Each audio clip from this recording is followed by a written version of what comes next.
Hi friends, welcome to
ഇതിലേക്ക് കുറച്ച് മുളകും പൊടിയും അതുപോലെ തന്നെ കുറച്ച് ഉപ്പും ഇട്ട് നന്നായി ഒന്ന് മിക്സ് ചെയ്തെടുക്കണം.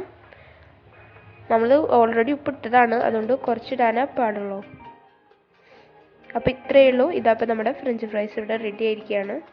അപ്പോൾ എല്ലാവരും ഒന്ന് ട്രൈ ചെയ്ത് നോക്കുക. നമുക്ക് വളരെ ഈസിയായി കുട്ടികൾക്കൊക്കെ വീട്ടിൽ തന്നെ ഉണ്ടാക്കി കൊടുക്കാൻ പറ്റുന്ന ഒരു റെസിപ്പിയാണ്. അപ്പോൾ ഈ വീഡിയോ ഇഷ്ടപ്പെട്ടാൽ ലൈക്ക് ചെയ്യാനും നിങ്ങളുടെ ഫാമിലിയും ഫ്രണ്ട്സും കാണണമെന്ന് ആഗ്രഹിക്കുന്നുണ്ടെങ്കിൽ ഷെയർ ചെയ്യാനും മറക്കരുത്. ഇതുപോലുള്ള സൂപ്പർ വീഡിയോസുമായി വരുന്നവരെ ബൈ ബൈ.